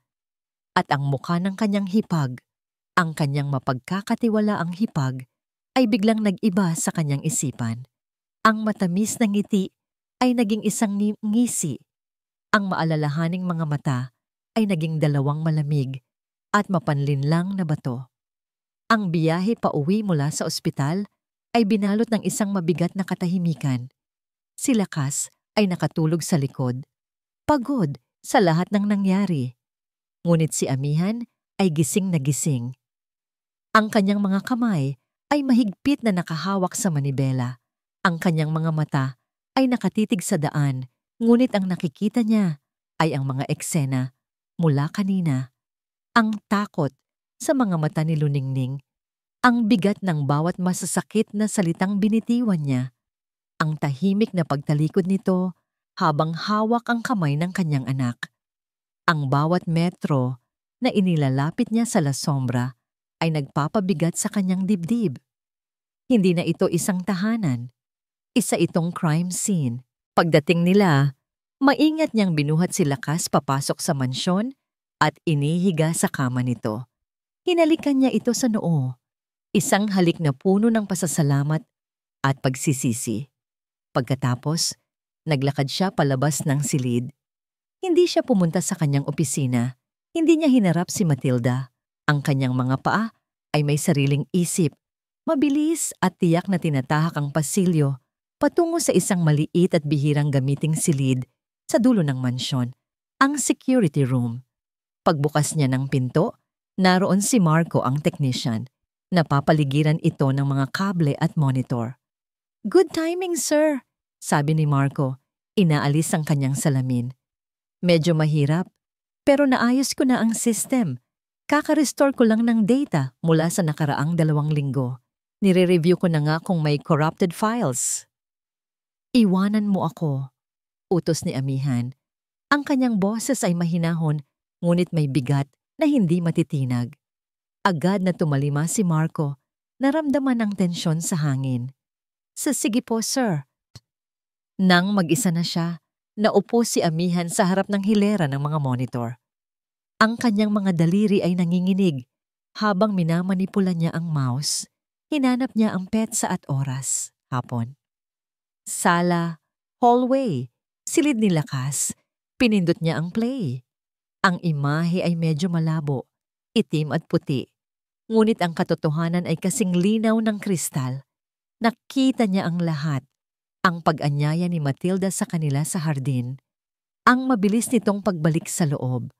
Ang pagpasok nito sa silid ni lakas na may maingat na paggalaw. Nakita niya ang pagkuha nito sa nebulizer at ang kalmadong pagtago nito sa ilalim ng mga damit sa aparador. Nakita niya ang sinadyang pagbangga nito sa florera. Lahat ay planado. Malamig. Walang awa. Isang malakas na tunog ang pumuno sa silid. Ang kamao ni amihan ay buong lakas na tumama sa pader sa tabi ng monitor. Isang matalim na sakit ang gumapang sa kanyang braso, ngunit wala itong panama sa kirot na dumudurog sa kanyang puso. Ang galit. Isang puting init na galit ang bumalot sa kanya. Galit para kay Matilda, na nagawang ipahamak ang sarili niyang pamangkin para sa sariling kapakanan. Ngunit mas malakas, mas nakakain, ang galit niya sa sarili. Ang mga salita niya ay bumalik sa kanya na parang isang sumpa. Kasalanan mo ito. Lumayas ka. Narinig niya ang sarili niyang boses sa kanyang isipan. Malupit at walang awa. Nakita niya ang durog na ekspresyon sa mukha ni Luningning. Hinusgahan niya ito. Kinondena niya ito. At naniwala siya sa isang kasinungalingan dahil sa takot. Diyos ko! Bulong niya sa kawalan. Anong nagawa ko? Dali-dali niyang kinuha ang kanyang cellphone. Nanginginig ang kanyang mga daliri habang hinahanap niya ang numero ni Luningning sa listahan ng mga empleyado. Nagring ito.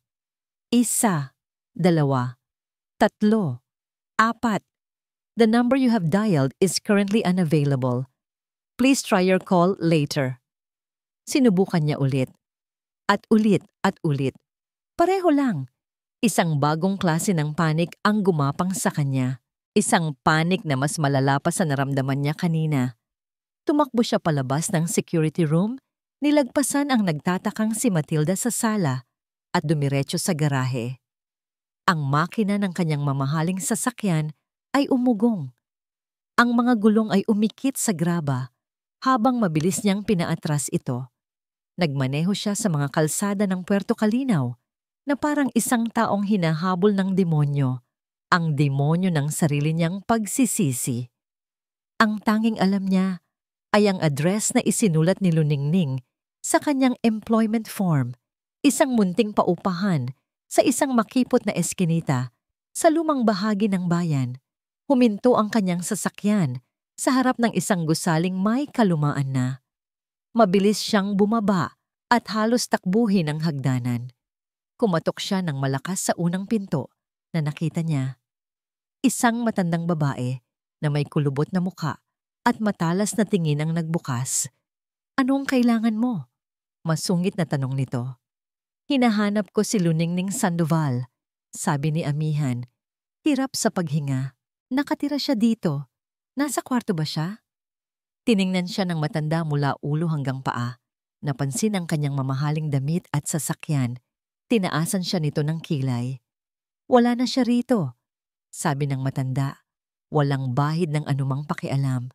Ang kanyang boses ay kasing tigas ng semento. Anong ibig mong sabihin? Tanong ni amihan. Ang kanyang puso ay nagsimulang bumagsak. Saan siya nagpunta? Nagkibit balikat ang babae. Abay, ewan ko. Hindi nagbayad ng upa, kaya kaninang umaga pa lang. Humarap ito sa kanya. Ang kanyang mga mata ay walang emosyon. Pinalayas ko na. Ang paglabas sa malaking tarangkahan ng La Sombra ay parang pagtawid sa isang hangganan patungo sa ibang mundo. Sa loob, mayroong init at liwanag kahit na ito'y puno ng takot. Dito sa labas, ang tanging nararamdaman ni Luningning ay ang malamig na hampas ng hangin at ang bigat ng isang kahihiyang hindi niya kayang ipaliwanag. Ang kanyang mga paa ay naglakad nang walang direksyon. Ang kanyang isipan ay isang blangkong pader. Ang mga salita ni Amihan ay paulit-ulit na umalingaw-ngaw sa kanyang ulo. Bawat isa ay isang matulis na bubog na tumutusok sa kung anong natitira sa kanyang puso. Kasalanan mo ito. Lumayas ka. Inay, saan po tayo pupunta? Tanong ni Sinag. Ang maliit na kamay nito ay mahigpit na nakakapit sa kanya. Ang boses nito ay nanginginig sa takot at pagkalito. Hindi sumagot si Luningning. Anong isasagot niya? Na pinalaya sila? Na wala na silang babalikan? Sa halip, hinigpitan niya lang ang hawak sa kamay ng anak at nagpatuloy sa paglalakad. Ang kanilang munting silid sa paupahan, iyon ang tanging kanlungan na naisip niya. Ang kanyang mga gamit, ang mga laruan ni Sinag, ang kanilang munting mundo ay nandoon. Ngunit pagdating nila, isang mas malupit na katotohanan ang sumalubong sa kanila. Ang matandang landlady ay naghihintay sa labas ng kanilang pinto. Ang mga braso nito ay nakapamewang. Sa tabi nito ay isang maliit na bag na naglalaman ng lahat ng kanilang ari-arian sa mundo. Ilang pirasong damit, isang lumang kumot, at ang manikang basahan ni Sinag. Sandoval! Sigaw ng matanda. Ang kanyang boses ay matinis at walang awa. Isang linggo ka nang huli sa bayad. Akala mo ba nakakalimutan ko? Ngayong wala ka ng trabaho sa mansyon ng mga Delmar, paano mo ako babayaran? Ha? Aling Nita, parang awa niyo na po. Pakiusap ni Luningning. Ang kanyang boses ay pagod na pagod na. Bigyan niyo lang po ako ng kahit isang gabi. Bukas na bukas po, hahanap po ako ng paraan. Wala nang bukas-bukas, ang kapal ng mukha mo. Itinulak ng matanda ang bag gamit ang kanyang paa at ito'y gumulong sa maruming semento. Lumayas kayo sa paningin ko. Ayoko nang makita ang pagmumukha ninyo dito. Hindi na nagmakaawa si Luningning. Ang kanyang dignidad, kahit durog na, ay hindi na niya hahayaang yapakan pa. Tahimik niyang pinulot ang kanilang bag.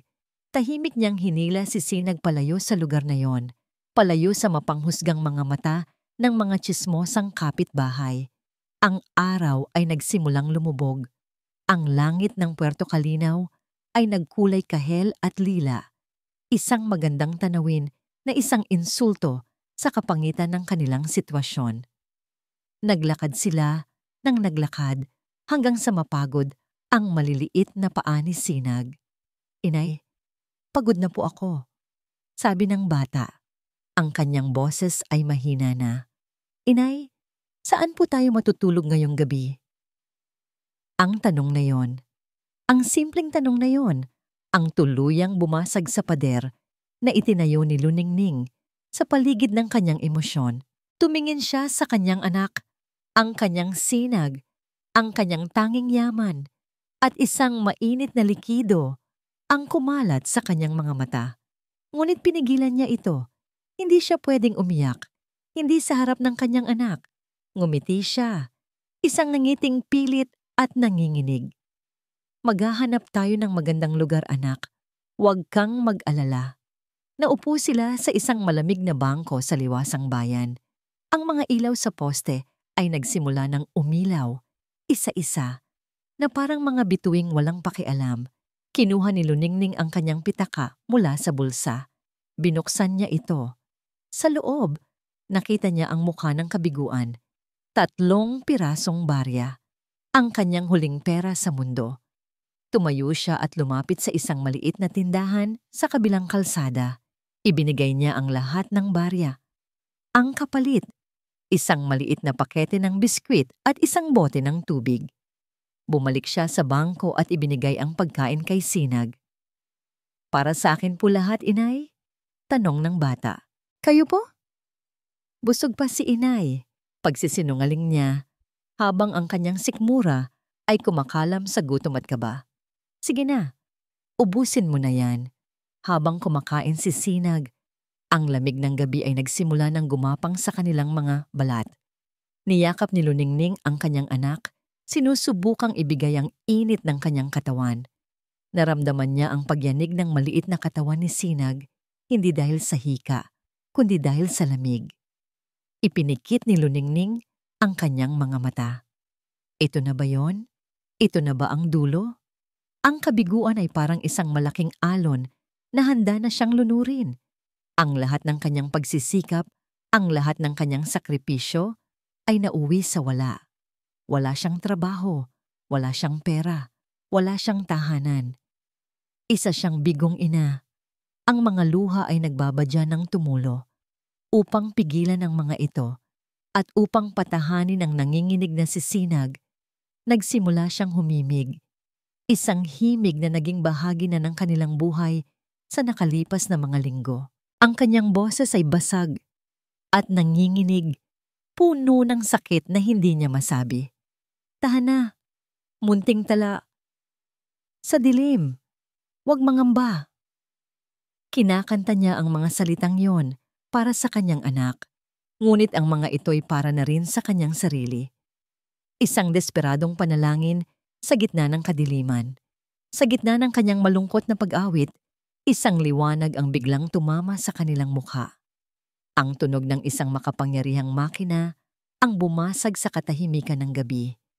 Isang itim at makintab na sasakyan, isang sasakyang hindi nababagay sa simpleng liwasang bayan, ang huminto sa kalsada, ilang metro lang mula sa kanilang kinauupuan. Natigilan si Luningning sa pag-awit. Ang pinto ng sasakyan ay bumukas. Isang pares ng mamahaling sapatos nakatad ang unang lumabas at tumapak sa semento. Pagkatapos, ang isang matangkad na figura ay lumabas mula sa anino ng sasakyan at pumasok sa liwanag ng poste. Tumigil sa pagtibok ang puso ni Luningning. Nakatayo roon si Amihan del Mar. Ang kanyang buhok ay magulo. Ang kanyang damit ay lukot. Ngunit hindi yon ang napansin niya. Ang napansin niya ay ang kanyang mukha. Isang mukhang wala na ang dating lamig at galit. Sa halip, ito ay isang canvas ng sakit, ng pagsisisi, at ng isang desperasyong sumasalamin sa sarili niyang nararamdaman. Ang mga mata nila ay nagtagpo sa gitna ng malamig na gabi. At sa mga matang yon, nakita ni Luningning ang durog na kaluluwa ng lalaking dumurog sa kanya. Ang paglalakbay pabalik sa La Sombra ay isang paglalakbay sa gitna ng katahimikan. Si Luningning ay nakaupo sa tabi ni Amihan sa harap, habang si Sinag ay mahimbing na natutulog sa likod, balot sa mamahaling cashmere blanket na kinuha ni Amihan mula sa compartment ng sasakyan. Walang nagsasalita. Si Luningning ay nakatingin lang sa labas ng bintana, pinapanood ang pagdaan ng mga ilaw ng bayan, ngunit ang kanyang isipan ay blanko. Ang pagod at sakit ay tila manhid na sa kanyang katawan. Hindi niya alam kung ano ang dapat maramdaman. Hindi niya alam kung bakit siya pumayag na sumama pabalik. Marahil dahil sa pagod. Marahil dahil sa isang mumunting kislap sa mga mata ng lalaking ito. Isang kislap na hindi niya pa nakikita dati. Pagpasok nila sa malaking pinto ng mansyon, ang dating nakasisilaw na karangyaan nito ay tila mas malamig at mas malungkot. Dinala sila ni Amihan sa malawak na sala. Maingat niyang inilipat ang natutulog na si Sinag sa isang mahabang sofa at kinumutan nito. Dito muna kayo, sabi niya kay Luningning. Ang kanyang boses ay mahina ngunit may diin. May kailangan lang akong tapusin. Tumango lang si Luningning, niyakap ang sarili para labanan ang lamig. Isang lamig na nagmumula sa loob. Nakita niya ang pagkuha ni Amihan ng isang remote control at ang pagpindot nito sa isang buton. Isang malaking screen na nakatago sa dingding ang dahan-dahang bumaba. Pagkatapos, tumawag ito sa intercom. "Matilda," sabi niya. Ang kanyang boses ay kasing patag at kasing lamig ng yelo. "Pumunta ka sa sala, ngayon din." Ilang sandali lang, pumasok si Doña Matilda sa sala. Ang kanyang mukha ay nagpapakita ng isang perpektong halo ng pag-aalala at pagtatagumpay. Nakita niya si Luningning na nakatayo sa isang sulok at isang halos hindi makitang nangisi ang sumilay sa kanyang mga labi. Akala niya dinala ni Amihan ang katulong pabalik para sa isa pang paglilitis. "Amihan, anong nangyayari?" Tanong niya. Ang kanyang boses ay puno ng pagkukunwaring pag-aalala. "Bakit nandito na naman ang babaeng yan?" Hindi sumagot si Amihan. Tinitigan niya lang ito. Isang titig na nagpatigil sa pag-arte ni Matilda. Sa halip, itinuro niya ang isang silya. "Maupo ka, Matilda." May pag-aatubiling na upo si Matilda.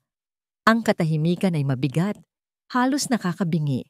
At sa katahimikang yon, pinindot ni Amihan ang isa pang buton. Ang screen ay umilaw. Isang itim at puting imahe ang lumitaw, ang sala, mula sa anggulo ng isang security camera. Ang mukha ni Matilda ay nagbago, mula sa pagtataka patungo sa pagkalito. Nakita niya ang kanyang sarili sa screen, kausap si Lakas. Nakita niya ang paglabas nilang tatlo. Nakita niya ang mabilis niyang pagbalik. Ang puso niya ay nagsimulang tumibok ng mabilis. Ang camera ay lumipat sa hallway, pagkatapos ay sa silid ni Lakas. Nanlaki ang mga mata ni Matilda. Kitang-kita sa screen ang kanyang bawat galaw. Ang pagkuha sa nebulizer. Ang maingat na pagtago nito sa aparador. Pagkatapos, ang pagbalik niya sa sala at ang sinadyang pagbagsak sa florera. Walang tunog ang video, ngunit hindi na kailangan. Ang bawat kilos ay isang sigaw ng kataksilan. Natapos ang video, nag-itim ang screen. Ang tanging maririnig sa silid ay ang mabilis na paghinga ni Matilda. Anong kalokohan ito?" Sabi niya. Ang kanyang boses ay nanginginig. "I-in-edit yan. Gawa-gawa lang yan. Amihan, maniwala ka sa akin." "Tumahimik ka," sabi ni Amihan. Ang kanyang boses ay hindi pa sigaw, ngunit ang awtoridad nito ay tumaga sa bawat salita ni Matilda. Ang maskara ay nahulog. Ang pagkukunwari ay naglaho. Ang natira ay ang hubad na kapaitan sa mukha ni Matilda. Tumayo siya. Ang kanyang mga mata ay nag-aapoy sa galit at inggit. "Bakit?" tanong ni Amihan. Isang tanong na hindi nangangailangan ng sagot, ngunit gusto niyang marinig. Tumawa si Matilda. Isang tawang walang saya, isang tawang basag, at puno ng lason. "Bakit?" "Dahil pagod na ako. Pagod na akong maging anino lang sa pamamahay na ito. Ako ang nag-alaga sa'yo, sa anak mo, sa bahay na ito nang mamatay si Alana. Ako dapat ang reyna dito. Ngunit palagi na lang si Alana, ang perpektong si Alana. At ngayong may pagkakataon ka nang makalimot, sino ang ipapalit mo? Isang hamak na katulong?" Itinuro niya si Luningning. Ang kanyang daliri ay nanginginig. "Ang babaeng yan.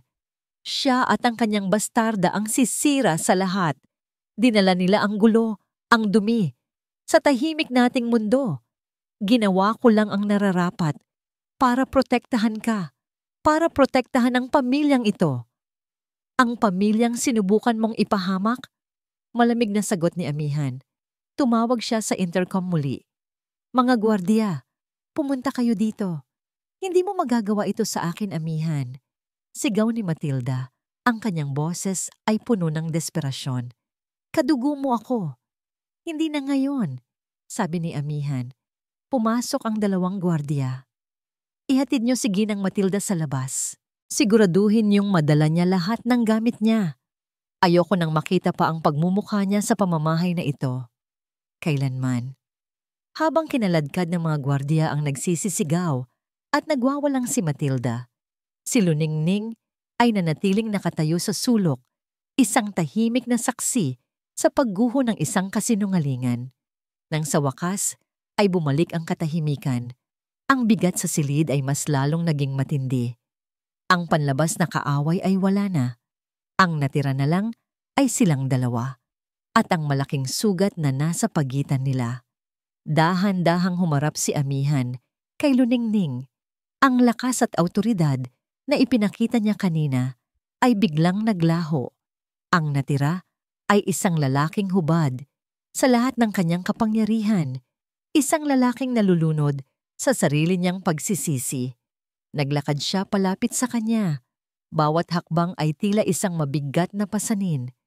Tumigil siya sa harap niya. Ang taas niya ay tila isang anino na bumabalot sa kanya. Ngunit pagkatapos, isang bagay na hindi inaasahan ni Luningning ang nangyari.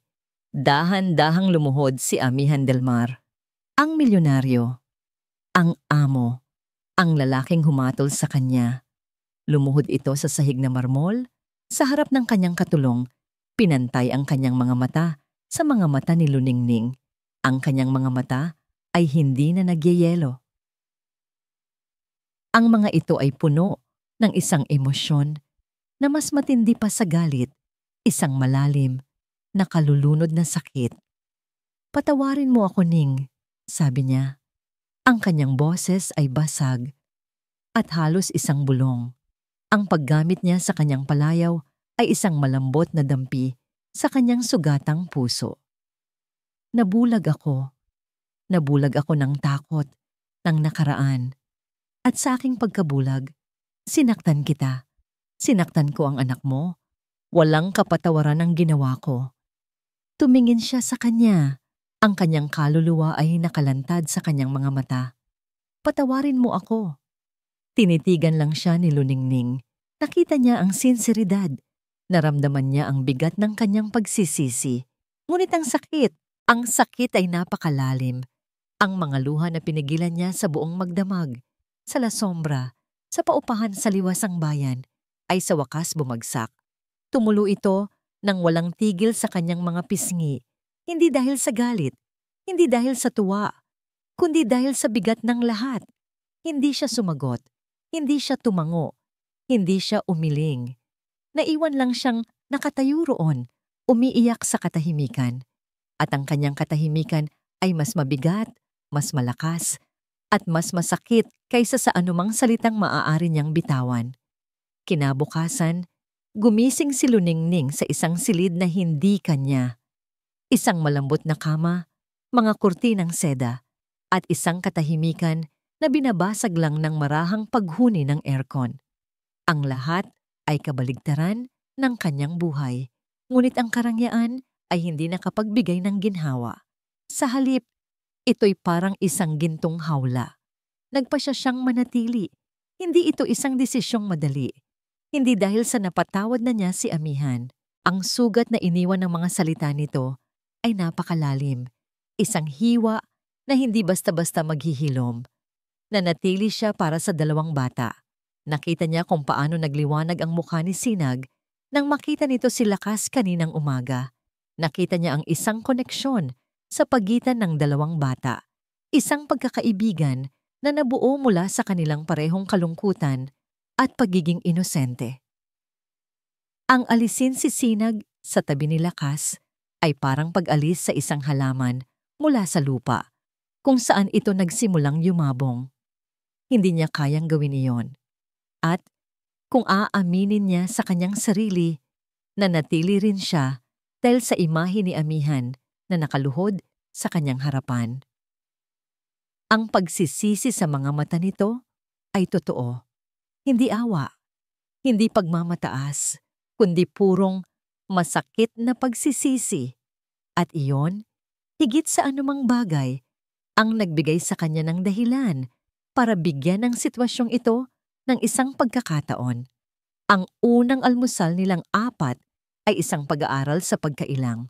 Ang tanging ingay sa malaking silid kainan ay ang kalansing ng mga kubyertos sa mga mamahaling plato. Si Amihan ay paulit-ulit na tumikhim na para bang may gusto siyang sabihin ngunit hindi niya alam kung paano sisimulan. Si Luningning naman ay nakatuon lang sa kanyang pagkain na para bang ang bawat butil ng kanin ay ang pinaka-interesanteng bagay sa mundo. Ang mga bata lang ang tila walang pakialam sa tensyon. "Kuya Lakas, gusto mo ng itlog ko?" Alok ni Sinag, itinutulak ang kanyang plato. "Hindi, sayo na yan," sagot ni Lakas, ngunit may ngiti sa kanyang mga labi. "Mamaya, tapusin natin yung puzzle, ha?" Ang kanilang simple at natural na interaksyon ay isang maliit na tulay sa malawak na bangin na naghihiwalay sa dalawang matanda. Lumipas ang mga araw na ganoon, Isang maingat na sayaw. Nagtatrabaho pa rin si Luningning sa bahay, ngunit hindi na bilang isang utusan. Tinanggihan niya ang sweldo sa kabila ng pagpupumilit ni amihan. Wala akong ginagawa, sabi niya. Ngunit ang totoo, iyon ang paraan niya para mapanatili ang kanyang dignidad. Kapalit ng pananatili nila roon, inalagaan niya ang bahay, inalagaan niya ang mga bata. Unti-unti, ang katahimikan sa pagitan nila ni amihan ay nagsimulang mapuno ng mga salita. Mga simpleng tanong. Kumain ka na ba? Kamusta ang araw mo? Anong kailangan ni Sinag? Mga salitang walang personal na kahulugan, ngunit mga ladrilyo na dahan-dahang nagtatayo ng pundasyon para sa isang bagay na bago. Isang gabi, habang mahimbing nang natutulog ang mga bata, naabutan ni amihan si Luningning sa sala, nakaupo sa sahig sa harap ng apoy, sa chimenea, nakatingin sa mga naglalarong apoy. Hindi ka pa natutulog? Tanong niya. Ang kanyang boses ay mas mahina kaysa dati. Umiling lang si Luningning. Naupo si amihan sa isang silya sa di kalayuan. Hindi masyadong malapit para hindi ito makaramdam ng pagkailang, ngunit sapat na para makapag-usap sila. Ang apoy. Simula niya. Nakatingin din sa chimenea. Naalala ko si Alana. Mahilig siyang maupo dito. Sabi niya, ang bawat lagitik ng apoy ay parang isang kwento. Ito ang unang beses na binanggit niya ang pangalan ng kanyang asawa sa harap ni Luningning. Nanatiling tahimik si Luningning, ngunit nakinig siya. Kasalanan ko, pagpapatuloy ni amihan, ang kanyang boses ay puno ng pait. Noong nagkasakit siya, ibinuhos ko ang lahat ng oras ko sa trabaho. Akala ko, kapag kumita ako ng maraming pera, maililigtas ko siya. Mabibili ko ang pinakamagagaling na doktor, ang pinakamahusay na gamot. Pero huli na ang lahat. Ang pera, wala itong nagawa. At sa aking pagiging abala, nawalan ako ng oras para sa kanya, para kay Lakas. Iyon ang pagsisisi na daladala ko araw-araw. Tumingin siya kay Luningning, at sa pagkakataong ito, hinayaan niyang makita nito ang sakit na matagal na niyang itinatago. Kaya noong nakita kong hirap na hirap si Lakas, bumalik ang lahat. Ang takot, ang kawalan ng magawa. At ikaw ang pinagbuntunan ko ng lahat. Patawad. Sa pagbubukas niya ng kanyang puso, naramdaman ni Luningning na ang sarili niyang mga pader ay nagsimulang gumuho. Sa unang pagkakataon, nakita niya hindi ang milyonaryo, hindi ang amo, kundi isang taong nasasaktan, katulad niya. Hindi lang naman ikaw ang may pinagdadaanan, mahinang sabi niya. Ang kanyang tingin ay nasa apoy pa rin. At sa gabing iyon, sa harap ng nagliliyab na apoy, ikinuwento niya ang sarili niyang lihim. Ikinuwento niya ang tungkol sa ama ni Sinag, isang lalaking nangako ng mundo, ngunit iniwan siya nang malaman nitong nagdadalang tao siya. Ikinuwento niya ang kanyang pagtakas, ang kanyang pagsisimula sa Puerto Calinaw, ang kanyang pangako sa sarili na hindi na siya muling magtitiwala at aasa sa kahit sino. Ang kanilang mga kwento, kahit magkaiba, ay may iisang tema: sakit, pagkawala, at ang pagtatayo ng mga pader. Sa gabing iyon, sa pamamagitan ng kanilang mga ibinahaging sugat, nagsimula ang tunay na paghilom. Kinabukasan, isinama siya ni amihan sa isang lugar, isang tahimik na sementeryo sa tuktok ng isang burol, kung saan tanaw ang dagat.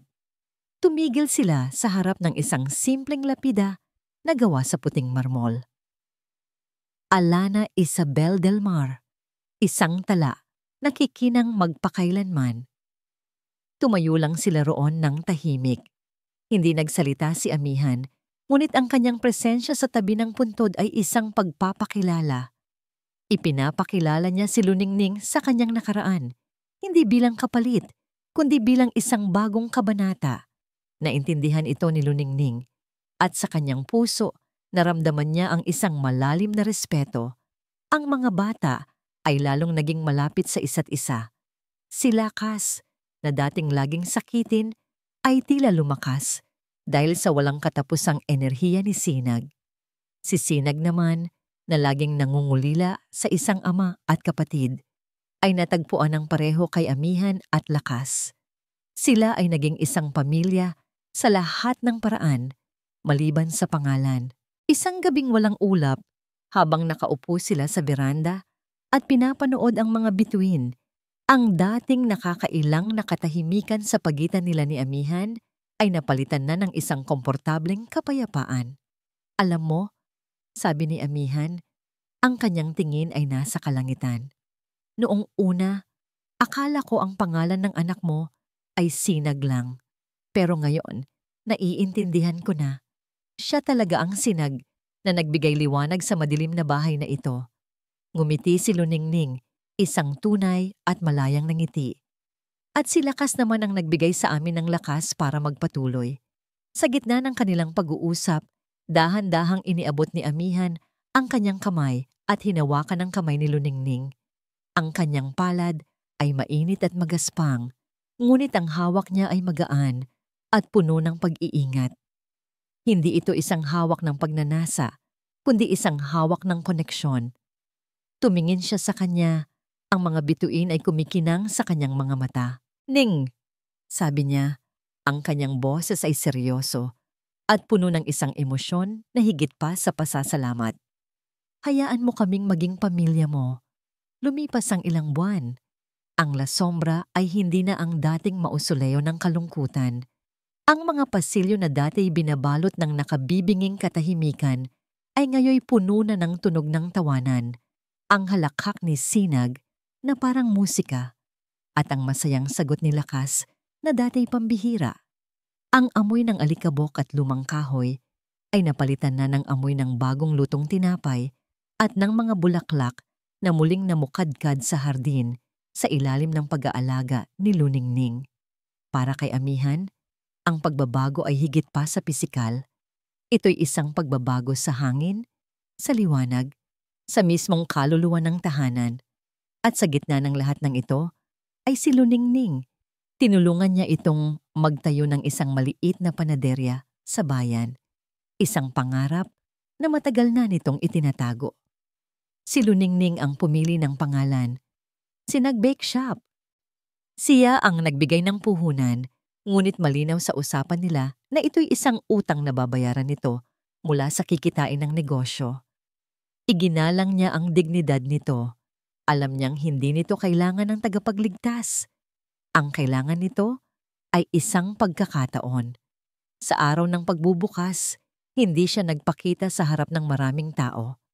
Sa halip, pinanood niya ang lahat mula sa loob ng kanyang nakaparadang sasakyan sa kabilang kalsada. Nakita niya si Luningning. Suot ang isang puting apron na may burda ng pangalan ng tindahan. Ang mukha nito ay hindi nabalot ng takot o pag-aalala. Ito'y nagliliwanag. Isang liwanag na nagmumula sa pagmamalaki at sa purong saya.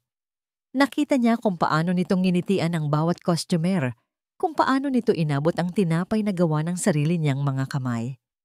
Nakita niya ang isang babaeng buo, isang babaeng muling bumangon mula sa abo ng kanyang nakaraan. At sa sandaling iyon, habang pinapanood niya ito mula sa malayo, isang katotohanan ang tumama sa kanya ng kasing lakas ng isang kidlat. Isang katotohanang matagal nang nagpaparamdam, ngunit ngayon lang niya pinangalanan. Hindi lang pasasalamat ang nararamdaman niya para kay Luningning. Hindi lang pagkagusto, hindi lang respeto, pag-ibig. Mahal niya ito. Mahal niya ang kanyang katatagan. Mahal niya ang kanyang kabutihan. Mahal niya kung paano nito binago, hindi lang ang kanyang anak, kundi pati na rin siya. Ang lalaking bato ay natutong muling makaramdam. Ang anino ay natutong muling hanapin ang araw. Napagtanto niya na ang buhay na wala, si Luningning at Sinag, ay hindi na lang basta malungkot. Ito'y imposible nang isipin. Hindi na sila mga bisita sa kanyang tahanan. Sila na ang tahanan. Nang gabing iyon, may isang determinasyon sa kanyang puso. Hinintay niyang makatulog ang mga bata. Nahanap niya si Luningning sa kusina, nagpupunas ng mesa, ang huling gawain bago magpahinga. "Ning!" tawag niya. Ang kanyang boses ay bahagyang nanginginig. Lumingon ito. Isang maliit na ngiti ang sumilay sa kanyang mga labi. "Sir Amihan, may kailangan po kayo." Ang sir ay isang pader na kailangan na niyang gibain. "Pwede ba tayong mag-usap? Sa hardin." Nag-aalangan man ay tumango ito. Dinala niya ito sa gitna ng hardin. Lingid sa kaalaman nito, inutusan niya ang hardinero kaninang hapon na magsabit ng daan-daang maliliit na fairy lights sa mga sanga ng puno ng mangga. Sa isang pindot sa remote na nasa kanyang bulsa, ang buong hardin ay biglang nagliwanag na para bang 1,000 alitaptap ang sabay-sabay na lumipad. Napasinghap si Luningning. Ang kanyang mga mata ay nanlaki sa pagkamangha. "Ang ganda!" Humarap si Amihan sa kanya. Hinawakan ang dalawa niyang kamay. Ang mga palad nito ay may kalyo mula sa pagmamasa, ngunit sa kanya, ito ang pinakamalambot na mga kamay sa mundo. "Ning," simula niya, ang kanyang puso ay malakas na kumakabog. 5 taon. 5 taon akong nabuhay sa anino ng nakaraan. Ang bahay na ito ay hindi tahanan, kundi isang libingan ng mga alaala. Akala ko, habang buhay na akong magiging ganito. Tumingin siya ng diretso sa mga mata nito. "Pero dumating ka. Kayo ni Sinag. At tinuruan niyo akong muling huminga. Tinuruan niyo si Lakas na muling tumawa. Hindi mo lang nilinis ang mga alikabok sa bahay na ito, Ning. Nilinis mo ang mga alikabok sa puso ko." Huminga siya ng malalim. Inihahanda ang sarili. "Hindi ako makakapangako ng isang buhay na walang problema. Hindi ko maibabalik ang mga nasayang na taon. Pero maipapangako ko sa iyo ang lahat ng araw na darating. Ipinapangako ko na aalagaan kita, na igagalang kita, at namamahalin kita, pati na si Sinag, sa abot ng aking makakaya." Sa halip na isang singsing, isang maliit na susi, ang kinuha niya mula sa kanyang bulsa, ang lumang susi sa pangunahing pinto ng mansyon. Inilagay niya ito sa palad ni Luningning. "Hindi ko hinihiling na maging tagapag-alaga ka lang ng pamamahay na ito," sabi niya. Ang kanyang boses ay puno ng emosyon. "Hinihiling kong maging reyna ka nito. Luningning Sandoval, gusto kong magtayo tayo ng isang tunay na tahanan, dito mismo. Pakakasalan mo ba ako?" Ang mga luha ay malayang tumulo mula sa mga mata ni Luningning, mga luhang hindi na ng sakit o kalungkutan, kundi ng purong, nag-uumapaw na kaligayahan. Sa gitna ng kanyang pananabik, bago pa man niya masabi ang kanyang sagot, isang kaluskos ang narinig nila mula sa may pintuan ng beranda. 2 maliliit na ulo ang sumilip, sina Lakas at Sinag. Ang kanilang mga mukha ay puno ng pananabik. "Sabi na may surprise si Itay." Bulalas ni Lakas. "Pumayag ka na, inay, para maging totoong magkapatid na kami ni Kuya Lakas." Sigaw ni Sinag. Nagkatinginan sina Amihan at Luningning at isang malakas na tawa ang kumawala sa kanilang dalawa. Isang tawang malaya at masaya. Tumakbo ang 2 bata palapit sa kanila at sa isang iglap, ang 2 tao ay naging 4. Niyakap nilang lahat ang isa't isa, isang magulong, masayang yakap sa ilalim ng mga kumikinang na ilaw. Sa gitna ng yakap na yon, tumingala si Luningning kay Amihan. Ang kanyang mukha ay basang-basa ng luha, ngunit ang kanyang nangiti ay kasing liwanag ng libo-libong bituin sa hardin. At tumango siya. Sa isang maliwanag na umaga, sa ilalim ng asul na langit ng Puerto Calinaw, isang maliit na seremonya ang naganap sa hardin ng mansyon. Walang daan-daang bisita, walang magarbong kasuotan. Tanging ang 4 na taong pinagbuklod ng tadhana, isang matandang pari, at ang kalikasan bilang kanilang mga saksi. Sa araw na yon, si Luningning Sandoval ay naging Luningning Del Mar. At sa tabi niya, hawak ang kanyang kamay, ay si Amihan, isang lalaking ang mga mata ay hindi na nagyayelo. kundi puno ng init at pagsamba para sa babaeng nasa kanyang harapan. Sa kanilang tabi, sina Lakas at Sinag, suot ang magkaparehong puting damit, ang nagsilbing munting abay, hawak ang mga bulaklak na sila mismo ang pumitas mula sa hardin. Ngunit ang pinakamakahulugang seremonya ay nangyari kinabukasan. Maaga pa lang, tinipon ni Amihan ang kanyang bagong pamilya sa harap ng malaking tarangkahan. Doon, nakasabit pa rin ang luma at mabigat na pangalan na gawa sa itim na bakal, isang pangalan na naging simbolo ng kalungkutan at pag-iisa. La Sombra.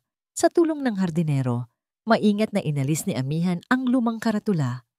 Ang tunog ng metal na hinihila mula sa pader ay parang isang buntong hininga ng nakaraan na sa wakas ay pinakawalan. Sa pagbagsak nito sa lupa, tila gumaan ang hangin. Pagkatapos, isang bagong karatula na gawa sa pinakintab na kahoy ang kanilang inilabas. Nakaukit dito, sa simple ngunit eleganteng mga letra, ang isang bagong pangalan. Sinag, Lakas. Tawag ni Amihan. Tulungan ninyo akong iangat ito. Ang dalawang bata na may ngiti sa kanilang mga labi ay tumulong sa kanilang ama. Si Luningning ay nakatayo sa likuran, ang kanyang mga kamay ay nasa kanyang dibdib, ang kanyang puso ay nag-uumapaw sa pasasalamat. Sabay-sabay nilang isinabit ang bagong pangalan, isang pangalan na hindi na nagsasalita ng anino, kundi ng liwanag. Tahanan ng Sinag. Nang mailagay na ito, sabay-sabay silang napaatras para tingnan ang kanilang ginawa. Ito na. Hindi na ito ang mansyon ng mga Delmar. Hindi na ito La Sombra. Ito na ang kanilang tahanan. Pumunta sila sa likod bahay, sa isang espasyo kung saan wala pang tanim. Doon, isang maliit na puno ng mangga ang naghihintay na itanim. Isang simbolo ng kanilang bagong simula. Ang isang pamilya ay parang isang puno, sabi ni Amihan sa mga bata, habang inilalagay nila ang puno sa hukay. Kailangan nito ng malalakas na ugat para hindi matumba ng anumang bagyo. At kailangan din po ng araw, masayang sabi ni Sinag, at tubig, dagdag ni Lakas, at pagmamahal, bulong ni Luningning habang nakatingin kay Amihan. 4 na pares ng kamay, 2 malaki, 2 maliit, ang sabay-sabay na nagtabon ng lupa sa puno. Nagdikit ang kanilang mga balat, pinaghalo ang kanilang lakas. Isang simpleng gawain, ngunit puno ng kahulugan. Sila ay nagtatanim hindi lang ng isang puno, kundi ng kanilang kinabukasan. Matapos iyon, naupo sila sa damuhan, pinapanood ang paglubog ng araw sa dagat. Ipinatong ni Luningning ang kanyang ulo sa balikat ni Amihan. Inakbayan siya nito. Si Lakas at Sinag ay naglalaro sa kanilang harapan. Ang kanilang mga anino ay humahaba sa ginintuang liwanag. Salamat, bulong ni Amihan. Sapat lang para marinig ni Luningning. Hindi na niya kailangang sabihin kung para saan. Alam na nila pareho. Salamat din, sagot ni Luningning. Ang isang bahay na dating malamig at walang buhay ay naging isang tahanan na puno ng init. Ang 2 pira-pirasong pamilya ay naging isang buo at ang lahat ay nagsimula sa isang simpleng kabutihan, isang piraso ng tinapay at isang awit na hindi malimutan. Ito ay isang paalala na kahit sa pinakamadilim na gabi, isang munting sinag ng pag-asa ang maaaring maging simula ng isang magandang umaga. At sa tahanan ng Sinag, ang umaga ay kararating pa lamang. At dito nagtatapos ang kwento ng pag-ibig at pag-asa ni Luningning at Amihan. Maraming salamat po, mga minamahal naming tagapakinig, sa inyong walang sawang pagsama sa amin sa bawat kabanata ng kanilang paglalakbay. Sa totoo na lang, habang isinusulat ko ang kwentong ito, para bang naging kasama ko na rin si Ning, Amihan, Lakas, at ang munting si Sinag. Naramdaman ko ang kanilang bawat takot, nasaksihan ko ang kanilang bawat luha, at higit sa lahat, Naging bahagi ako ng kanilang dahan-dahang paghilom sapagkat higit pa sa isang simpleng kwento ng pag-ibig, ang tahanan ng sinag ay isang paalala. Isang paalala na ang tunay na lakas ay madalas matatagpuan sa pagpapatawad, na ang pinakamaliit na sinag ng kabutihan ay kayang magpaliwanag ng pinakamadilim na sulok ng ating buhay. At ang pag-asa, tulad ng isang butil na itinanim, ay laging may kakayahang sumibol at mamukadkad muli, gaano man katindi ang dumaang bagyo. Kaya naman, nais naming marinig ang inyong boses. Ano ang pinakamahalagang aral na iniwan sa inyo ng kwento ni Naluningning at Amihan? Anong bahagi ang nanatili sa inyong puso't isipan? Ibahagi niyo po sa amin sa comment section sa ibaba. Muli, mula sa puso ng manunulat na ito, maraming salamat. Hanggang sa ating susunod na paglalakbay.